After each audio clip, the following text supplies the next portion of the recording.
quickly to his master and spoke urgently in a clear young voice.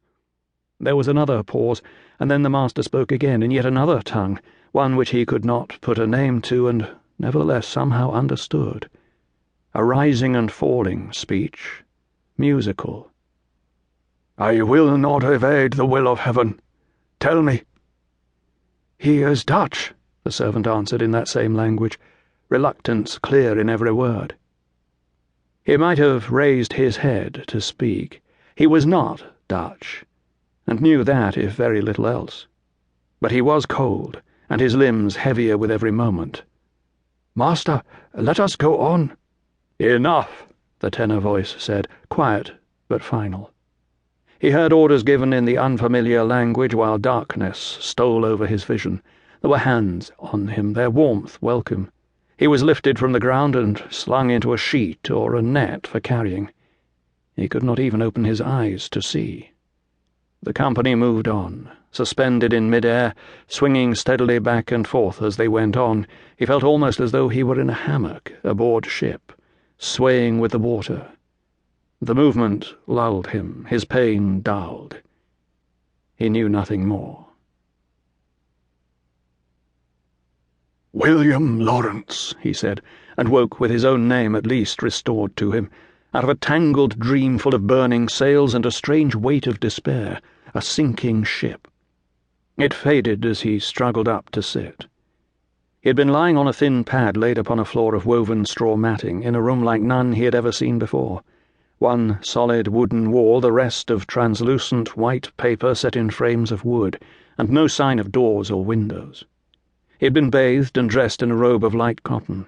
His own clothes were gone, and his sword. He missed the latter more. He felt adrift, robbed of place and time. The chamber might have been a solitary hut, or a room in the centre of a great house. It might be set upon a mountain top, or the seashore.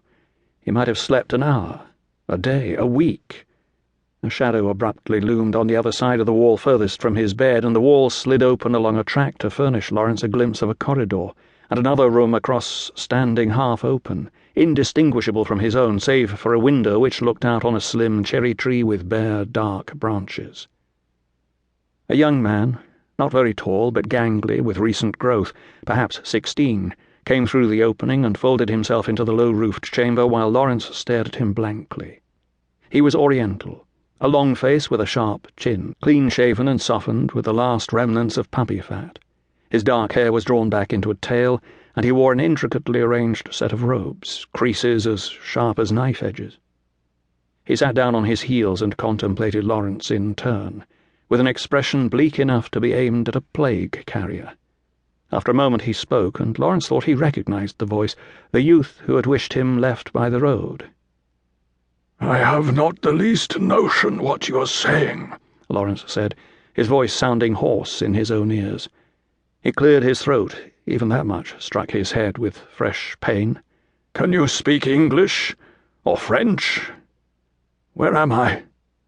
He tried those tongues both, and then, hesitating, repeated the last over in the other language which the men had spoken on the road.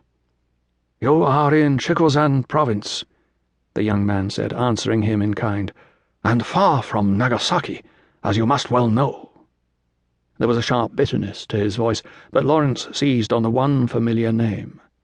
"Nagasaki?" he said, half in relief. But the momentary gratification faded. He was no less bewildered to know himself in Japan, at the other side of the world from where he ought to have been. The young man, too old for a page, and he wore a sword, an equerry of some sort, or a squire, Laurence could only guess, made no answer, only with a curt gesture motioned him off the mat. Laurence shifted himself onto the floor, with some awkwardness and pain. The ceiling was too low to have permitted him to stand unless he had hunched over like a toad, and he ached in every part. Two servants came in at the young man's call. They tidied the mat away into a cabinet and offered Laurence fresh garments, baffling in their layers. He felt a clumsy child under their valeting, thrust one way and then another as he put his limbs continuously in the wrong places. Then they brought him a tray of food, rice and dried fish and pungent broth, with an array of startling pickles. It was by no means the breakfast he would have chosen, his stomach unsettled.